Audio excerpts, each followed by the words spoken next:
These files could take down Washington, and someone will kill to keep them hidden. This is part 2 of Fairfax TR investigation, but if you haven't watched part 1, go back now, then buckle in.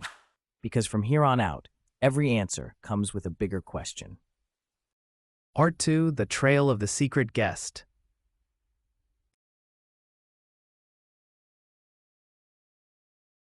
Let's recap the events of the last few days. We uncovered the shocking death of Rachel West and the storm that nearly destroyed Senator Jonathan Marks. But one question still haunts investigators. Who was the mysterious man in the dark coat, seen leaving the senator's house on the night Rachel died? Tonight, we follow the trail of the secret guest, and what we find will unravel a web of power, lies, and murder. True Crimes Reporter presents The Shadow Network. Who was the man in the dark coat? When police first heard the witness statement about a tall man in a dark coat, they dismissed it as irrelevant.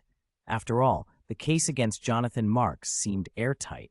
But what if that witness saw the real killer? Or worse, someone sent to clean up the scene? In the days following Rachel West's death, investigators traced every camera in a 3-block radius. What they found was alarming. Footage of an unknown man walking toward the senator's house, then disappearing. No record of him leaving, no record of his identity. This wasn't random. He knew where to walk. He knew which cameras wouldn't catch him. That's training, professional training. As stated by a pundit who was a former FBI agent during an interview. But the story gets darker. Because just 48 hours later, that same man appeared again, on a different camera, entering the building of an exclusive private club from the back known for hosting secret political fundraisers. Investigators discovered the building was owned by the Fairfax TR Group, an exclusive network of lobbyists, political strategists, and corporate magnates. And its guest lists? Sealed. Off limits to the public. That place, it's where deals are made. People go in there to do things they don't want on record. But here's where things get explosive.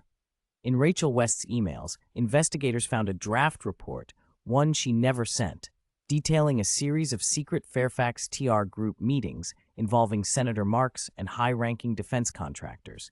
She titled it The Shadow Network.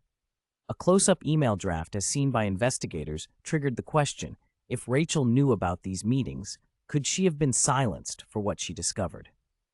Police tried to subpoena the Fairfax TR Group for security footage, but before they could, a fire conveniently destroyed their archives. No sprinklers. No alarms. A total loss. Investigators called it suspicious. We call it a cover-up. That wasn't an accident. Whoever did that knew exactly what they were erasing, speculated the pundits on news networks. The True Crimes Reporter in excitement stated, "It is getting interesting. The more we dig, the clearer the picture becomes. Rachel West may have uncovered a secret so dangerous it cost her life. And that man in the dark coat, he wasn't just a visitor. He was an enforcer, a cleaner, someone sent to ensure that no evidence and no witnesses survived the night. But the lingering question remains, who sent him? And how deep does the Shadow Network go? As this unravels, we name names, and what we find will rock Washington to its core. Who could have said it? In Episode 1, we uncovered the mysterious death of investigative journalist Rachel West and her shocking ties to the Fairfax TR Foundation, a philanthropic empire with a hidden agenda. But tonight, we dig deeper. Her encrypted drive contains something investigators never expected, a directory labeled simply the Fairfax TR files. These files weren't public records. They were internal memos, private correspondences, and contracts spanning over a decade, linking Fairfax TR to politicians, corporate CEOs, and high-ranking military officials. You don't get access to this kind of information unless someone on the inside wants you to have it. Fairfax TR wasn't just documenting their partners, they were collecting leverage. One pattern stood out. Every high-profile Fairfax TR philanthropy event coincided with major legislative votes, often benefiting the very industries funding Fairfax TR's operations. That's not coincidence, that's orchestration. And then, a curious omission. A missing entry on a guest list for a 2019 Fairfax TR retreat in Aspen. Records show one seat was unassigned, yet security logs reveal a VIP jet arrived that night with no passenger manifest filed. We didn't know it yet, but that ghost guest would become the center of our next lead and the next chapter in our investigation. The list, a watermark, barely visible, formed a crescent shape with the letters CID underneath. None of our sources could identify it, though one former intelligence analyst told us, "If it's what I think it is, you're already too deep." From the Fairfax TR files came something more than ledgers and memos.